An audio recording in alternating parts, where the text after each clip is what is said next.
The DNA doesn't match. It's definitive, scientific, irrefutable. The semen recovered from the victim's body belongs to someone else entirely. Any reasonable person would assume the case is over. The innocent man walks free. Justice, finally, is served. But instead, they put him on trial again. And then again. 3 times they convict him. 3 separate juries. 3 life sentences. All for a crime the DNA proves he didn't commit. How does an innocent man get convicted 3 times when science says he's not guilty? Holly Staker loved babysitting. 11 years old, responsible, the kind of child parents trusted completely with their little ones. She had a twin sister. A normal life. A future full of possibility. The neighborhood kids adored her. That Tuesday afternoon, she's watching 2 toddlers in their apartment. It's a routine job. She's done it before. Nothing out of the ordinary. Until the back door splinters inward. The mother arrives home to silence. The door is broken. Holly doesn't answer when she calls out. She searches the apartment, growing more frantic with each empty room. Then she opens the bedroom door. Holly lies on the floor. The scene tells a horrific story. 27 stab wounds. Raped. Strangled. The brutality is almost incomprehensible. 2 toddlers sleep peacefully in the next room. Unharmed. One is barely 2 years old. Detectives arrive. They process the scene methodically. Fingerprints everywhere. Blood samples collected from the bedroom. More blood near the kitchen sink where someone washed their hands. Semen recovered from the victim. The evidence is abundant. This killer left traces. Somewhere in this evidence is the answer. But what no one realizes yet is that having the answer and accepting it are 2 entirely different things. 10 weeks of investigation leads nowhere. The fingerprints don't match anyone in the system. The blood samples sit waiting for technology that doesn't quite exist yet. The case grows cold. Then a jailhouse informant speaks up. He says another inmate might know something about the murder. The inmate's name is Juan Rivera. 19 years old. Already in custody for burglary. He's wearing an electronic ankle monitor from his previous conviction. Detectives bring him in. Rivera is cooperative. Almost friendly. He tells them about a party he attended near the crime scene. Describes a man acting suspiciously, leaving repeatedly, returning sweaty and scratched. The detectives investigate his story. There was no party at that address that night. Now Rivera isn't a witness. He's a suspect. They question him. He denies involvement. They question him again. He continues denying. The interrogation stretches into a 2nd day. A 3rd day. A 4th day. Nearly 4 days of continuous questioning. On the 4th night, just before midnight, something shifts. The questions become accusations. You did this. We know you did this. Tell us the truth. Rivera begins crying. A detective asks directly, "Did you rape and kill Holly Staker?" Rivera nods. Victory, the detectives think. Case closed. They continue questioning until 3 in the morning, gathering details, then leave to type up his confession. But minutes after they leave, guards hear banging. Rivera is in his cell, beating his head against the concrete wall. They move him to a padded cell for his own safety. An hour later, a nurse checks on him. He's still beating his head against the padded walls. Speaking words that make no sense. His eyes unfocused, unaware of his surroundings. She checks again later. He's curled in a fetal position on the floor. His ripped tufts of hair from his own scalp, skin still attached, scattered around him. The nurse documents her observation, acute psychotic episode. Not in touch with reality. At 8 in the morning, detectives return with the typed confession.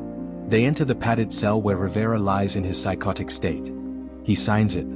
The prosecutor reads the confession. It's full of errors. Details that don't match the crime scene.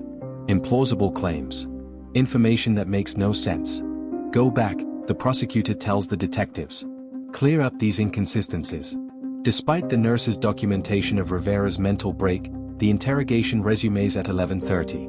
This time, they guide him. Correct his mistakes. Suggest details. She had a multicolored shirt on, right Juan? 90 minutes later, he signs a 2nd confession. This one matches the known facts. This one gets him convicted. The trial moves forward. The prosecution's case rests on the confession.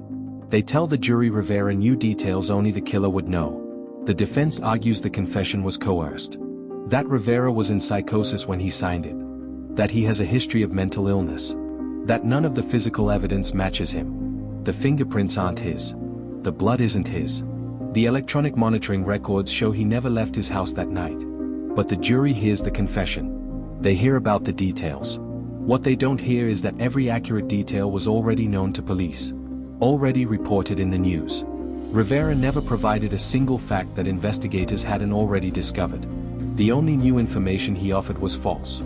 He said he burned his clothes in a specific dumpster. No evidence of fire there. He said there was a boy at the scene. There was only a 2-year-old girl. Every time he gave information police didn't know, it was wrong. Every time he got something right, it was because they already knew it. But there's one more piece of evidence the prosecution presents. The 2-year-old girl who was sleeping that night, she's 8 years old now. She takes the witness stand. Points at Rivera. She says she remembers him. She says he's the man who hurt Holly. She was 2 years old when it happened. The jury deliberates for 35 hours. 4 days. They tell the judge they're deadlocked. Then they reach a verdict. Guilty. Life in prison without parole. The conviction is overturned on appeal. Trial errors. Improper rulings. He's granted a new trial. They try him again. Convict him again. Life in prison. Again. Rivera has now been convicted twice for the same crime. He's served over a decade in prison. Then DNA technology advances. His lawyers file a motion to test the semen recovered from Holly's body. The prosecution fights it, but the motion is granted. The results return. The DNA doesn't match Juan Rivera. It excludes him completely. In most cases, this would be the end. The innocent man exonerated. The real killer sought. Instead, prosecutors announce they're trying him a 3rd time. Their theory is almost unthinkable. They argue that the 11-year-old victim was sexually active. That the semen came from a consensual partner earlier that day, unrelated to the rape and murder. Or perhaps the DNA sample was contaminated in the lab. The defense brings evidence.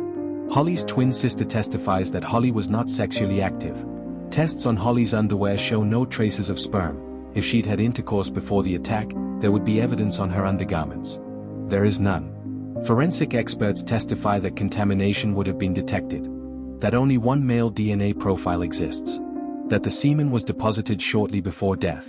The science is clear. The judge allows the prosecution's theories anyway. The trial proceeds. The same confession. The same lack of physical evidence. But now with the added weight of DNA that definitively excludes Rivera. The jury deliberates. They convict him.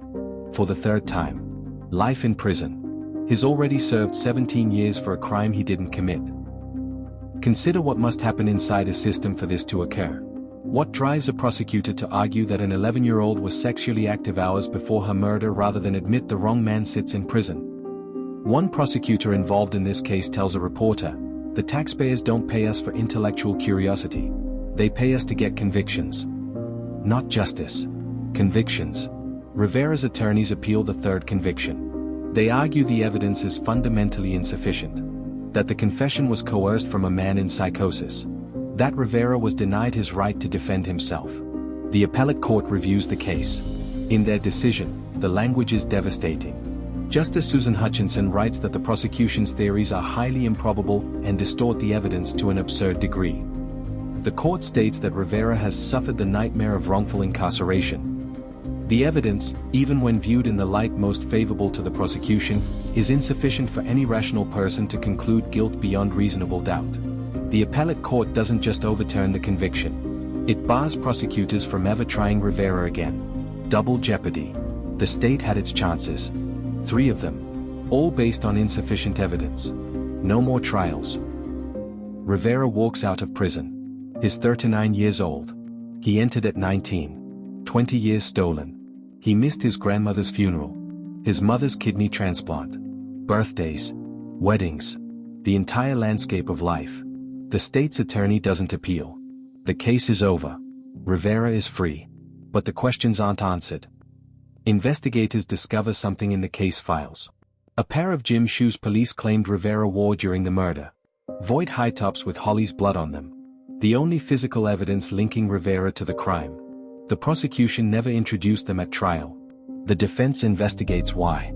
They discover the shoes weren't available for purchase in the United States until after the murder occurred. They contact the Walmart where Rivera bought them. The purchase date, after Holly's death. Impossible for him to have warned them during the crime. The prosecution had quietly withdrawn the evidence before trial. But Rivera's attorneys want answers. They petitioned for DNA testing on the shoes to investigate potential evidence tampering. A federal judge orders the testing. The results are staggering. Holly's blood is on the shoes. But there's a second genetic profile mixed with her blood. It matches the semen from the crime scene. The real killer's DNA. Someone planted the victim's blood on Rivera's shoes. And in doing so, unknowingly planted the actual perpetrator's DNA as well. That DNA profile is entered into criminal databases. It matches evidence from another crime. A home invasion and murder that occurred 8 years after Holly's death. A man beaten, doused with gasoline, set on fire. He survived initially but died from his injuries 2 years later. 3 suspects were identified in that case. Only one was convicted, largely on eyewitness testimony. His DNA doesn't match the blood evidence from his own crime scene. But the DNA from Holly's case does. The same person who killed Holly Staker likely committed another murder while Rivera sat in prison. While prosecutors fought to keep Rivera locked away. While they argued against DNA evidence. While they put him on trial 3 times. The real killer was free. Free to kill again. The DNA has never been matched to a specific individual. The person who killed 11-year-old Holly Staker has never been identified.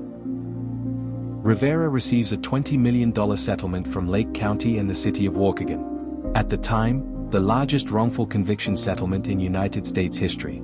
$1 million for every year of his life they took. He doesn't disappear with the money. Doesn't retreat into bitterness. Instead, he remembers something. During his 2 decades in prison, he met a correctional officer named Bobby Mattison who ran the barber program. Mattison helped Rivera get his barber's license. They talked about dreams. About opening a barber school together if Rivera ever got out. If Rivera invests $300,000 of his settlement. Legacy Barber College opens on Chicago's South Side.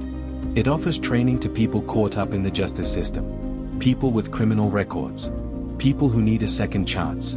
How many people come to the South Side to give less fortunate individuals an opportunity? Rivera asks. Whether they have committed crimes or not, I felt this was the perfect opportunity to show that we can give back. He's also working on a non-profit to help other exonerees rebuild their lives after wrongful conviction. The transition hasn't been easy. Years after his release, he still struggles in crowds. The trauma of 20 years wrongfully imprisoned doesn't vanish with a court ruling or a settlement check. But when asked about the $20 million, he puts it in perspective. There's no amount of money they could give me to justify 20 years in prison, but they decided to give me $20 million and I'm happy with that. No investigation has ever been conducted into the law enforcement officers who coerced Rivera's confession while he was in psychosis. Who may have planted evidence. Who fought for 20 years to convict him 3 times despite DNA evidence. No prosecutor has apologized. No one has been held accountable. But the appellate court's words remain on permanent record. A condemnation of a system that valued convictions over truth. That sacrificed an innocent man's life rather than admit a mistake. Juan Rivera didn't just survive wrongful conviction. He transformed it into purpose. While the system that broke him faces no consequences, he builds something better. A place where people broken by that same system can find their path forward. Where a fresh start isn't just a distant hope. It's a haircut away. And somewhere, a killer walks free. The DNA waits in a database. The real perpetrator has a name, a face, a life they've continued living while Rivera's was stolen. One day, perhaps, that DNA will match. Perhaps the person who killed 11-year-old Holly Staker will finally answer for what they did. Perhaps someone will finally seek justice for Holly the way they should have from the beginning. Instead of building a case against an innocent man. Instead of coercing a confession from someone in psychosis. Instead of ignoring DNA evidence 3 times. Perhaps. But until then, Juan Rivera does what the system never did for him. He offers second chances. He rebuilds lives. He proves that even when justice fails, human beings don't have to.